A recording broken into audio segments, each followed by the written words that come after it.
할렐루야. 12월 21일 화요일입니다. 욥기 38장 1절부터 21절까지 말씀을 읽고 은혜 나누도록 하겠습니다. 그때에 여호와께서 폭풍우 가운데서 욥에게 말씀하여 이르시되 무지한 말로 생각을 어둡게 하는 자가 누구냐? 너는 대장부처럼 허리를 묶고 내가 네게 묻는 것을 대답할지니라. 내가 땅에 기초를 놓을 때에 네가 어디 있었느냐? 네가 깨달아 알았거든 말할지니라. 누가 그것의 도량법을 정하였는지, 누가 그 줄을 그것의 위에 띄웠는지 네가 아느냐? 그것의 주추는 무엇 위에 세웠으며 그 모퉁이 돌을 누가 놓았느냐? 그때의 새벽 별들이 기뻐 노래하며 하나님의 아들들이 다 기뻐 소리를 질렀느니라. 바다가 그 모태에서 터져 나올 때에 문으로 그것을 가둔 자가 누구냐? 그때에 내가 구름으로 그 옷을 만들고 흑암으로 그 강보를 만들었고 한계를 정하여 문빗장을 지르고 이르기를 네가 여기까지 오고 더 넘어가지 못하리니 네 높은 파도가 여기서 그칠지니라 하였노라. 네가 너의 날에 아침에게 명령하였느냐? 새벽에게 그 자리를 일러 주었느냐? 그곳으로 땅끝을 붙잡고 악한 자들을 그 땅에서 떨쳐버린 일이 있었느냐? 땅이 변하여 진흙에 인친 것 같이 되었고 그들은 옷같이 나타나되 악인에게는 그 빛이 차단되고 그들의 높이 든 팔이 꺾이느니라. 네가 바다의 샘에 들어갔었느냐? 깊은 물 밑으로 걸어다녀 보았느냐? 사망의 문이 네게 나타났느냐? 사망의 그늘진 문을 네가 보았느냐? 땅의 너비를 네가 측량할 수 있느냐? 네가 그 모든 것들을 다 알거든 말할지니라. 어느 것이 광명이 있는 곳으로 가는 길이냐? 어느 것이 흑암이 있는 곳으로 가는 길이냐? 너는 그의 지경으로 그를 데려갈 수 있느냐? 그의 집으로 가는 길을 알고 있느냐? 네가 아마도 알리라. 네가 그때에 태어났느니라. 너의 횟수가 많음이니라. 아멘. 자, 오늘 말씀에 보니까요, 드디어 하나님께서 등장하셨습니다. 하나님께서 등장하시는 장면, 하나님을 만나는 장면, 이 장면은 욥이 오매불망 간절히 바라던 바로 그 장면입니다. 하나님 어찌하여 저의 기도에 응답하지 않으십니까? 어찌하여 저를 좀 더 자세히 살펴보지 않으십니까? 하나님, 저의 부름에 응답하여 주시옵소서. 저의 부름에 달려와 주시옵소서. 저를 만나 주시옵소서. 저를 자세히 살펴보아 주시옵소서. 그러시면 제가 순금이라는 것을 금세 알아차리실 것입니다. 그렇게 저를 올바르게 판단해 주시고 그리고 저를 이 고난에서 건져 주시옵소서. 그렇게 이야기했었죠. 누가 나를 하나님과 함께 재판석에 서게 했으면 좋겠다. 내가 하나님과 변론하겠다. 나의 무죄를 주장하겠다. 이제 이렇게 이야기를 해왔었습니다. 그런데 이제 막상 하나님께서 오신 것이죠. 하나님은 욥과 그 키를 견줄 수 있는 만만하신 분이 아닙니다. 조그만한 분이 아닙니다. 욥이 감당할 수 없는, 우리가 감당할 수 없는 크기와 능력과 지혜를 가지고 계신 분입니다. 그것을 욥이 어찌 몰랐겠습니까마는 그러나 귀로 소문으로 듣는 것과 눈으로 보는 것은 차원이 다른 것이죠. 하나님께서 등장하셨습니다. 지금까지 욥을 준비시켰던 엘리후도 없고 그리고 욥이 하나님을 만나는 상황 속에서는 욥의 새 친구도 없습니다. 욥의 새 친구는 욥과의 대화를 마무리 짓고 씁쓸한 마음으로 각자 자기 집을 향하여 가고 있었습니다. 어느 정도 길목까지는 셋이 같이 움직였던 것 같습니다. 그래 하나님께서 먼저 욥을 만나 주셨고 욥을 향하여 길게 대화를 나누어 주셨으며 그 친구들이 완전히 흩어지기 전에 그 친구 일행이 있는 곳에서 하나님께서는 그 친구들도 잠깐 만나 주셨습니다. 하나님을 만날 때 사랑받고 축복받고 칭찬받고 우리는 다 그렇게 되기를 소망합니다. 그렇게 되기를 바라는 마음으로 오늘의 고난을 인내하고 애매한 고난을 참으며 우리에게 주어져 있는 사명을 감당합니다. 그런데 더 많은 경우 하나님 앞에 설 때에 떳떳하고 당당할 수만은 없습니다. 더 많은 의인들이 하나님 앞에 부끄러움과 죄송함을 느끼고 하나님 앞에 자신의 연약함, 초라함, 부족함, 모자람 이런 것들을 느끼면서 선뜻 하나님을 향하여 가까이 나아가지 못할 수 있을 것 같습니다. 하나님이 나타나시면 마치 빛이 나타났을 때 어둠이 도망가는 것처럼 죄인들은 운대간데 없이 도망치 버리겠죠.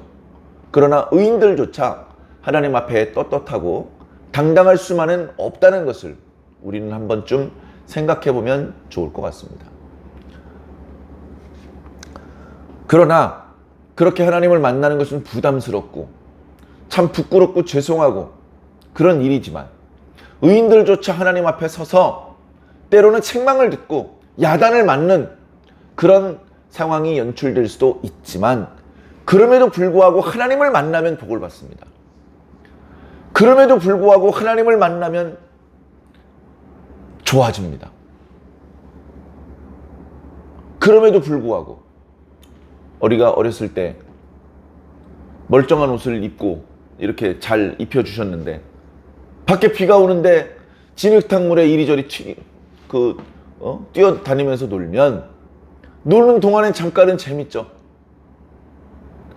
그래서 다 놀고 집으로 갈 때 벌써 마음이 두렵습니다. 집에 가면 야단 맞을 텐데 엄마가 이 옷은 더럽히지 말라고 했는데 조심하라고 했는데 밖에 비가 오니까 물이 고여있는 곳을 피해서 걸어 다니라고 했는데 야 이거 큰일 났다. 신발도 젖었고 양말도 젖었고 바지도 젖었고 여기저기 구정물이 튀어서 옷이 많이 더러워졌는데 내가 봐도 더러워서 못 봐주겠는데 몸에서 냄새가 나는 것 같은데 집에 가면 야단 맞겠구나. 자 그렇다고 집에 안 들어가고 가출할 겁니까? 네? 야단 맞을 걸 각오하고 집으로 갑니다. 달리 갈 곳이 없죠. 집에 가면 야단 맞습니다. 야단 안 맞으면 그게 더 이상한 거예요.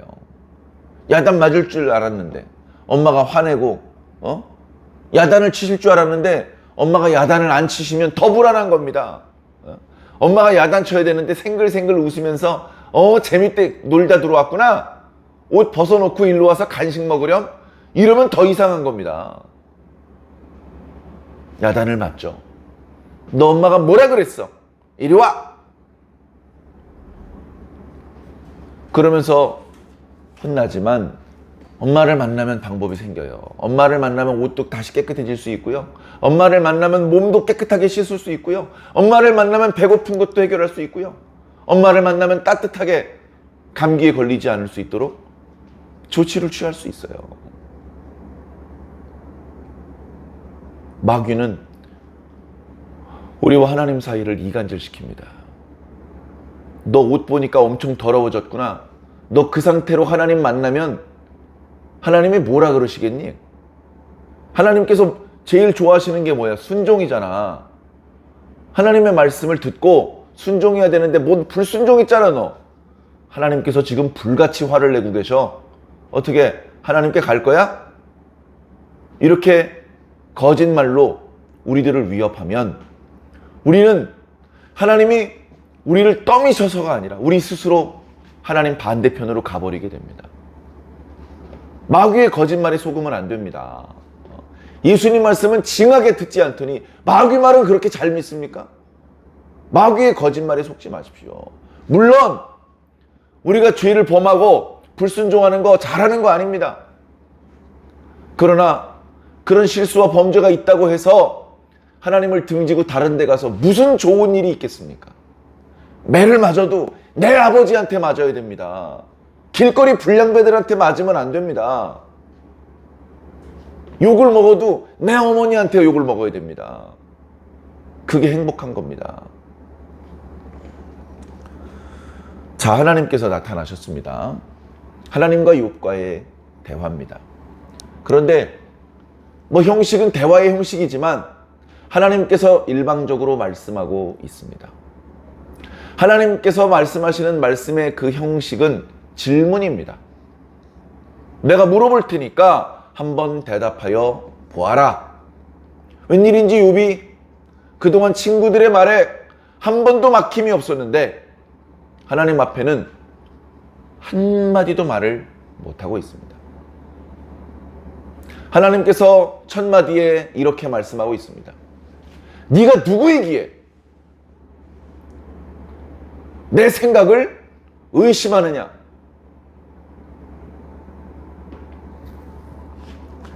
욥과 욥의 친구들은 하나님께서 천지를 창조하셨다고 믿었습니다. 하나님께서 천지를 창조하신 이후에는 그 천지 만물을 직접 통치하신다고 믿었습니다. 하나님께서 만물을 통치하실 때에는 원칙이 있다고 믿었습니다. 그 원칙은 의인에게 상을 주시고 악인에게 벌을 주시는 것이라고 믿었습니다. 틀리지는 않습니다. 그런데 오늘 하나님께서 쓰시는 표현은 나의 통치 방식, 나의 원칙 이런 말씀을 하시지 않고 그보다 더 높은 차원, 더 많은 의미를 포함하고 있는 단어를 쓰셨습니다. 그것은 생각입니다. 네가 누구이기에 나의 생각을 의심하느냐? 하나님의 생각은 의심할 필요가 없습니다. 가장 완전하시기 때문에 그렇습니다. 우리는 그것을 의심할 만한 자격이 없습니다. 생애도 짧고 우리가 가지고 있는 지혜나 지각이라는 것의 수준이 하나님의 풍성하심에 비유할진데 우리의 지혜는 개미가 가지고 있는 지혜보다도 크게 자랑할 만한 것이 못 되는 것이죠. 겨우 그런 정도의 수준의 지혜를 가지고 하나님이 잘했다 못했다 왜 이렇게 하시는지 모르겠다 그러지 말고 이렇게 했으면 좋겠다 이렇게 하나님께서 하시는 일을 평가하고 하나님을 움직이려고 하면 안 되겠죠. 그래 하나님께서 무지한 말로 생각을 어둡게 하는 자가 누구냐? 다르게 표현하면 너는 누구이기에 나의 생각을 의심하느냐? 이렇게 야단을 치신 이후에 자 그렇다면 네가 한번 대답해 보아라 하면서 3절에 너는 대장부처럼 허리를 묶고 내가 너에게 묻는 것에 대답해 보아라 라고 말을 하고 있습니다. 허리를 왜 묶습니까? 남자가 허리를 묶는 것은 두 가지 이유가 있습니다. 하나는 일을 하기 위해서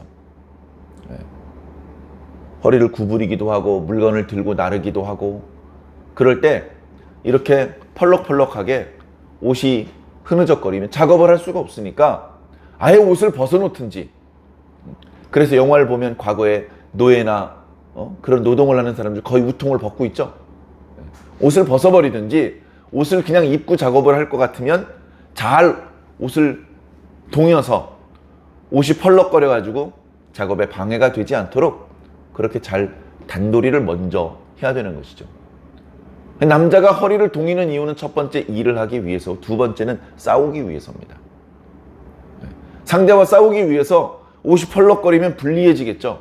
싸움에 앞서서 먼저 옷을 다 동입니다. 과거 우리나라 사람들도요, 옷을 못 사는 사람도 소매가 꽤나 컸어요. 잘 사는 양반들은 소매를 일부러 더 길게 만들었습니다. 그래서 조그마한 물건은 소매 속에 보관을 하기도 했습니다. 그런데 어떻습니까? 활을 쏘고 검을 휘두르는 사람은요, 소매를 다시 바짝 조여놓습니다. 소매를 움직이고 소매 끝에 활이나 칼이 걸리지 않도록 소매나 발목을 단단히 동입니다. 허리를 동입니다. 싸우기 위해서 그렇게 하는 것이죠. 욥아, 네가 그렇게 당당하냐? 떳떳하냐? 그러면 너 한번 허리띠 졸라매고 나와봐라. 한판 붙어보자. 물론 여기서 하나님과 한판 붙어보는 것은 멱살 잡고 몸싸움을 한다는 뜻이 아닙니다. 법정에서 싸우는 것을 의미합니다. 허리띠 동이고 나와 함께 법정에 들어가서 나의 진술에 대해서 네가 답변을 해봐라. 법정에 들어가면 하는 일이 그런 거잖아요. 다툼이 발생하면 두 사람이 다 법정에 입장을 합니다. 입장을 하고서 그 판사가 물어보죠. 각자 이야기를 해보라고. 그럼 한 사람이 이야기를 합니다. 그러면 또 다른 사람이 그거 아니다. 이 사람 거짓말했습니다. 그때 상황은 사실은 이런 거였습니다. 하면서 주거니 받거니 대화를 나누죠. 그러면 경험이 많은 판사나 변호사들은 일이 어떻게 돌아갔는지 정확히 판단을 하고 시비를 가려줍니다. 그것이 과거에 재판하는 방법이었죠. 자, 하나님께서 유일하게 온전하신 재판장이신데, 그런데 너와 나와 둘 다 마치 피고인 것처럼 각자의 진술에 대해서 변론을 해보자. 그렇게 얘기를 하시는 겁니다. 그렇게 말씀하시면서 4절에 하나님께서 물어보시는데, 내가 땅에 기초를 놓을 때는 봤냐? 야, 결론은 뭡니까? 못 봤어요. 하나님께서 물어보시는 모든 질문에 저는 모르겠습니다. 저는 그런 건 본 적이 없습니다. 저는 그런 게 있는지도 몰랐습니다. 욥은 그렇게 대답할 수밖에 없습니다. 하나님은 욥보다 훨씬 강하시고 크시고 지혜로우시고,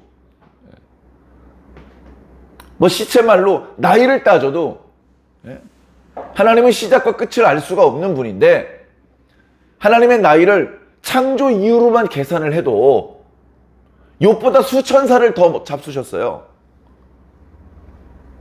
감당할 수가 없는 크기시죠. 감당할 수가 없는 크기. 그것도 모르고 시쳇말로 욥이 까분 겁니다. 하나님께서 이 조그만 녀석이 왜 까불어 하면서 팍 때리셨으면 저 구석에 나가 떨어지면서 아이야야야야야야 싸움도 안 되죠. 싸움도 안 돼요. 그런데 하나님께서 그렇게 하지 않으시고 자상하게 이야기를 하시는 겁니다. 분노하지 않으시고 매를 대지 않으시고 욥이 스스로 깨닫을 수 있도록 질문을 하는 겁니다. 내 질문 한번 들어봐라. 네가 그동안 했던 말의 의미가, 수준이 어떤 수준인지 스스로 느껴라. 스스로. 자기가 느껴야 내가 작구나, 내가 약하구나, 내가 어리석구나, 이게 느껴져야 회개가 나오는 겁니다. 하나님, 제가 잘못했습니다. 아직도 내가 하나님보다 조금 큰 것 같은데 잘못했단 말이 나올 수가 없잖아요. 내가 잘했고 하나님이 일 처리를 잘못하신 것 같은데 어떻게 잘못했습니다라는 말이 내 입에서 나오겠냐고요. 스스로 깨달아야 됩니다. 막 두들겨 패가지고 깨달게 하지 않으시고 말씀을 하시는 거예요. 내 말을 들어보고 네가 스스로 깨달아라. 네가 믿고 있는 대로 난 천지를 창조한 사람이다. 사람이 아니라 신이죠. 천지를 창조하시는데 오늘 표현해 보니까 하나님께서 창조하시는 모습을 창세기에서처럼 이렇게 말씀으로 창조하시는 그런 모습으로 묘사하지 않고 마치 건축업자가 털을 닦고 그 위에 건물을 세우는 것처럼 그렇게 묘사하고 있습니다. 땅에 기초를 놓을 때 네가 보았느냐? 그것의 도량법을 정하였을 때, 다림줄을 세워 놓았을 때, 건물을 지을 때 기초를 반듯하게 만들어 놓고 그 널찍한 기초 위에 어느 위치에 벽체와 기둥을 세울지를 먼저 먹줄을 칩니다. 줄을 띄운다고 표현하죠. 그리고 그 자리에 정확하게 건물을 올려놓아야 건물이 안전합니다. 무너지지 않고. 그리고 본래 계획했던 크기와 모양을 그대로 만들어낼 수 있는 것이죠. 그래, 나타나는 표현들이 하나님께서 땅을 만드실 때 땅을 어떤 기초 위에 올려놓으셨는지 그 기초 위에 줄을 띄우시고 정확하게 본래 의도하시고 계획하셨던 대로 땅을 든든하게 건설하시는 그런 모습으로 설명을 하고 있습니다. 그것의 주추는 무엇 위에 세웠는지, 그 모퉁이 돌을 누가 놓았는지 너 아느냐? 너 보았느냐? 거기 어딘지 아느냐? 알 재간이 없죠. 알 재간이 없죠. 자, 욥은 그런 것이 있는지도 몰랐고 그런 작업을 하실 때 욥은 존재하지도 않았습니다. 자, 그런데 하나님께서 그렇게 천지 만물을 창조하실 때, 물질 세계를 조물하실 때, 그때 이미 존재했던 천사들이 있습니다. 그 천사들을 욥기에서는 하나님의 아들들이라고 표현하고 있습니다.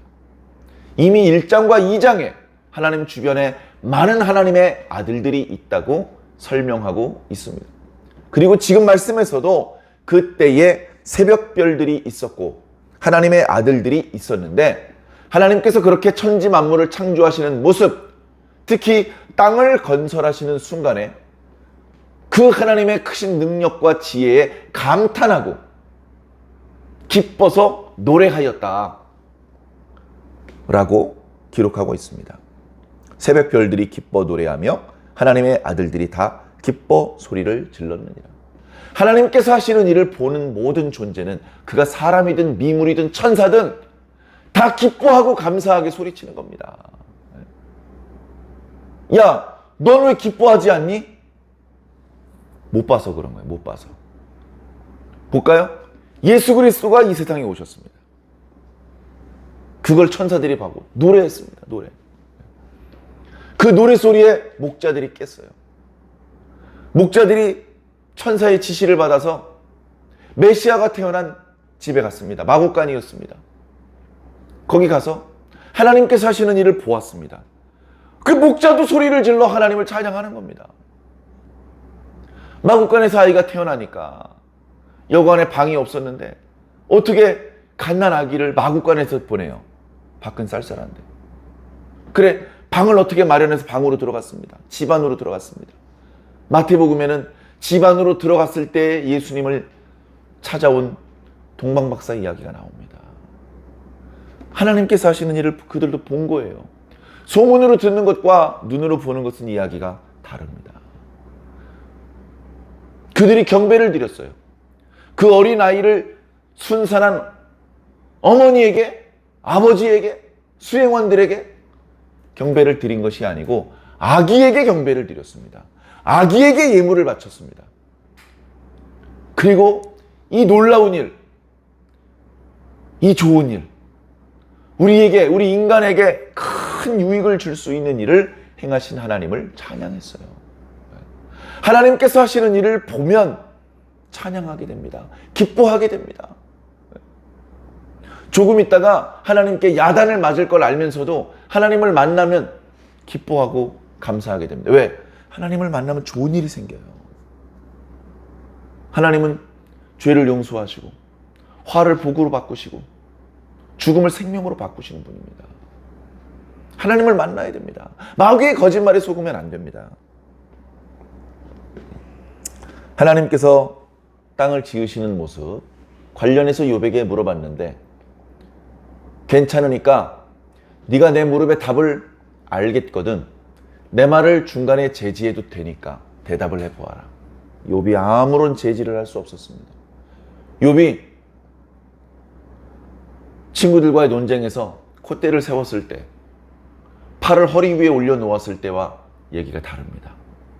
엘리후의 말을 들으면서 그의 마음과 그의 몸가짐이 상당히 조신해졌는데, 지금 하나님 앞에서 그 앞에 납작 엎드려지게 된 것이죠. 하나님께서 계속해서 말씀을 이어나가십니다. 너 바다가 그 모태에서 쏟아져 나올 때 봤니? 사람이 태어날 때 모태에서 나옵니다. 나올 때 아기만 덜렁 나오지 않고요, 양수도 터져 나오고 출혈도 있고 또 태반도 나오고 이렇게 주르륵 순산이 되어가지고 큰 고통 없이 한꺼번에 쏟아져 나올 때 그야말로 터져 나오고 쏟아져 나오는 것 같죠. 그런데 바다가 그렇게 처음에 없었다가 생겼다는 겁니다. 바다가. 그 바다가 만들어질 때 너 봤냐? 못 봤죠. 바다는 고대 사람들에게 두려움의 존재입니다. 혼돈의 존재입니다. 바다는 인간의 힘으로 다스릴 수 없는 존재입니다. 인간의 힘으로 다스릴 수 없는 것은 다 두려움의 존재고 혼돈의 존재로서 인간들은 그것들을 두려워했고 그것들을 극복하기 위해서 신을 믿었습니다. 그래서 각종 우상 숭배가 시작됐죠. 서양에는 포세이돈이란 신이 바다의 신이다. 그 제우스가 있는데도 불구하고 포세이돈에게 제사를 드리는 그런 일이 있었습니다. 항해를 하는 사람들은. 우리나라 전래 동화에도 왜 심청이를 인당수에 집어 던졌습니까? 그 바다의 신을 노엽지 않게 달래기 위해서. 바다의 신이 노여워지면 풍랑이 일고 풍랑이 일면 배도 못 떠다니고 해변가에 있는 사람들도 다 망하게 됩니다. 그래 바다에 혼돈이 있고 혼돈의 신이 성경에는 용, 하마, 리워야단, 뱀 이런 것들로 묘사가 되고 있는 것이죠. 그 바다가 모태에서 태어났다. 태어날 때 내가 그 바다를 이 포대기에 싸줬다. 포대기. 어떤 포대기로 싸주었냐면 흑암으로, 구름으로. 그때에 내가 구름으로 그 옷을 만들고 흑암으로 그 강보를 만들었다. 그리고선 한계를 정해주었다. 바다야, 너 여기 이상 넘어오지 마. 그래서 바다와 육지 사이에 경계를 정하시면서 바다에게 여기를 넘어오지 못하게 하셨다. 너의 그 성난 파도는 여기까지야. 왜 그렇게 하셨느냐? 육지에 살고 있는 생명들을 위해서. 코로 호흡하는 생명들, 그들을 보호하기 위해서 바다에게 경계를 정하신 분이다. 놀라우신 하나님의 능력이죠. 그걸 알긴 아느냐? 단순히 하나님께서 질서를 창조하시고 무질서와 싸우시는, 힘겹게 무질서와 싸우고 있는 그런 분이냐? 그게 아니고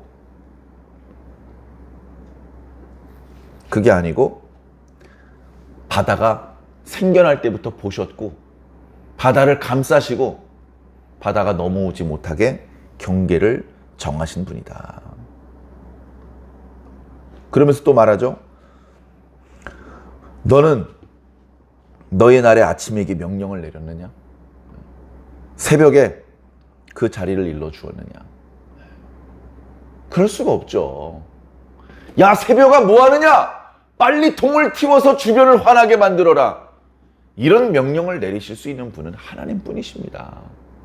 하나님께서 날마다 새벽에 해가 떠오르게 하셔서 심지어 두텁게 구름이 깔린 날도 주변이 환해져서 날이 밝은 것을 사람이 느낄 수 있도록 강한 빛으로 세상을 비추게 하신 것이 바로 하나님이시죠.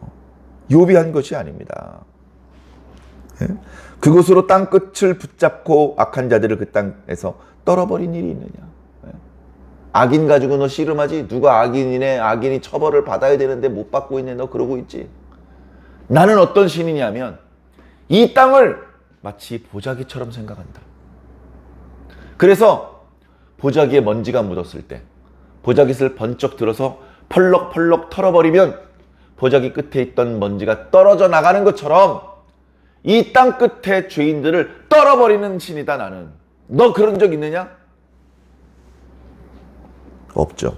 땅이 변하고 그들은 옷과 같이 나타나는데 악인에게는 그 빛이 차단되고 그들의 높이든 팔은 꺾인다. 악인이 승승장구한다고 내가 절대 가만히 두지 않는다. 자, 그러면서 더 놀라운 이야기를 하시죠. 바다 밑. 자, 바다가 있습니다. 근데 바다에 만약에 물이 없다면 이렇게 육지가 연결되어서 본래는 바닷속 깊은 바닥이었을 텐데 거기까지 우리가 걸어 들어갈 수 있겠죠. 그러나 지금은 물이 있으니까 못 들어갑니다. 아주 고가의 장비를 하고도 들어갈 수 있는데 한계가 있습니다. 그런데 하나님께서 물어보시는 것이죠. 바다의 바닥에 있는 샘을 네가 본 적이 있느냐? 거기 들어가 봤느냐? 깊은 물 밑에 걸어다녀 봤느냐? 그러면서 바로 그 바닷속 깊은 바닥에 사망의 문이 있다. 사망의 문. 사망의 문은 무엇이냐? 산자의 세계가 있고요. 망자의 세계, 죽은 자의 세계가 있습니다. 그 두 세계의 경계를 정해놓으셨다는 겁니다. 사망의 세계로 들어온 사람은 생명의 세계로 나올 수가 없습니다. 생명의 세계에서 사망의 세계로 가는 자는 그 문을 통과해야 되는 것이죠. 그런 게 있는지도 몰랐지. 생명의 세계와 사망의 세계 사이에 경계를 정하셔서 아무나 마음대로 하나님의 허락 없이 넘어갈 수 없게 만드셨다는 것도 몰랐지 너. 그 문이 바닷속 깊은 곳에 있는지도 몰랐지. 이렇게 하나님께서 욥에게 말씀하시면서 이런 말씀을 합니다. 19절에 어느 것이 광명이 있는 곳으로 가는 길인지 아느냐? 어느 것이 흑암이 있는 곳이 있는 줄 아느냐? 광명과 흑암이 본래 머무는 장소가 있을 것이다 라고 고대인들은 생각을 했습니다. 그런데 너무나 크고 강하기 때문에 그 위치를 찾을 수가 없는 것이죠. 인간의 힘으로. 인간이 볼 수 있는 능력, 이동할 수 있는 거리, 한계가 있기 때문에. 너는 그의 지경으로, 그러니까 광명을, 야, 너 지금 네 집으로 안 돌아가고 왜 아직도 여기 있어? 따라와. 니네 집으로 내가 데리고 갈게. 하면서 광명을 자기 집으로, 흑암을 자기 집으로 돌려보낼 수 있느냐? 거기로 갈 수 있는 길을 아느냐? 21절에 네가 아마도 알리라. 네가 그때에 태어났으리니 너의 횟수가 많음이라. 이것은 약간 조롱하는 듯한, 광명이 만들어질 때 네가 태어나지 않았느냐? 너 나이가 많다며, 다 알고 있다며, 너쯤 되면 어쩌면 알지도 모르겠네. 이렇게 하나님께서 말씀하시는 겁니다. 무슨 뜻이죠? 택도 없다는 뜻입니다. 택도 없다는 뜻입니다. 자, 오늘 말씀을 통해서 우리 간단한 교훈을 하나 생각해 봤으면 좋겠습니다. 그런 말이 있죠. 사자가 없는 숲속에 토끼가 왕이라고. 물론 토끼보다 힘센 다른 짐승들이 많지만 토끼가 지혜롭게 말을 하니까 숲속의 동물들이 토끼가 시키는 대로 합니다. 야, 그럼 우리는 어떻게 하면 돼? 토끼가 시키는 대로 했더니 문제가 해결되고 그럭저럭 숲속이 잘 돌아가거든요. 근데 사자가 나타나면 어떻게 되죠? 토끼는 어디선 찾아볼 수가 없어요. 토끼야 나와, 토끼야 나와. 아무리 나오라 그래도 토끼를 찾을 수가 없습니다. 나오질 않습니다. 사자가 자기 자리에 앉으니까 전에 토끼한테 어떻게 하면 좋겠냐고 물어봤던 사람이 토끼한테 물어보지 않아요. 토끼하고는 비교도 안 되는 능력과 지혜가 사자에게 있기 때문에 다 사자 앞에 와서 머리를 숙이고 사자에게 도움을 청하고 사자에게 물어봅니다. 사자가 없으면 토끼가 왕 노릇하죠. 하나님께서 등장하지 않으시면 욥이 하나님 노릇을 합니다. 욥이 최고의 지혜를 가지고 있고 많은 경험을 가지고 있고 하나님은 이런 분이야. 하나님은 이런 성품을 가지고 계셔. 하나님은 이런 계획이셔. 자기가 다 어른 행세를 합니다. 하나님께서 나타나시니까 조금 전에 그렇게 기고만장했고 그 누구의 말에도 눌리지 않았던 욥이 어떻게 됐습니까? 프라이팬 위에 빈대떡처럼 머리를 숙이고 땅바닥에 몸을 납작 엎드릴 수밖에 없습니다. 그렇게 말을 재간 있게 잘하고 그 누구도 알지 못했던 비밀스러운 것까지 꿰뚫었던 사람이 한마디도 대답을 못합니다. 한마디도.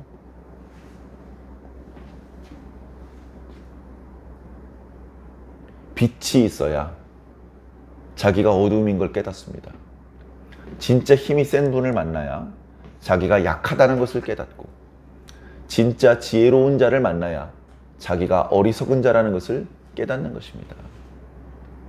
우리는 하나님 앞에 서야 됩니다. 하나님 앞에 가면 어떻게 될까요? 우리의 허물이 보일 겁니다. 더러움이 보일 겁니다. 어리석음이 보일 겁니다. 부끄럽죠. 그러나 그렇게 밝은 빛 앞으로 나아가야 그 더러움을 씻을 수 있고 그 고장난 부분을 고칠 수 있는 것입니다. 하나님 앞에 서는 것은 부담스럽지만 하나님 앞에 서야 복을 받습니다. 하나님을 만나야 좋은 일이 생깁니다. 사랑하는 성도 여러분, 하나님을 만날 준비를 하십시오. 이제 2021년도도 불과 열흘 남짓밖에 남지 않았습니다. 마음이 이게 들뜨지 마시고, 그렇다고 너무 가라앉지도 마시고, 평상심을 유지하면서 하나님께 기도하고, 뭔가 하나님을 만날 준비가 스스로 되어 있는지 자주 점검해 보시기를 부탁드립니다. 그래서 하나님 앞에 겸손하시고 정직하시고, 속일 수가 없잖아요. 우리를 향해서 어떤 뜻을, 어떤 계획을, 어떤 비전을, 어떤 사명을 하나님께서 생각하시는지 그것들을 헤아리면서, 말씀 속에서 그것들에 대해서 확실히 깨달으면서 하나님의 뜻대로 살 수 있는 방법을 찾아 나가시기를 주님 이름으로 간절히 축원합니다.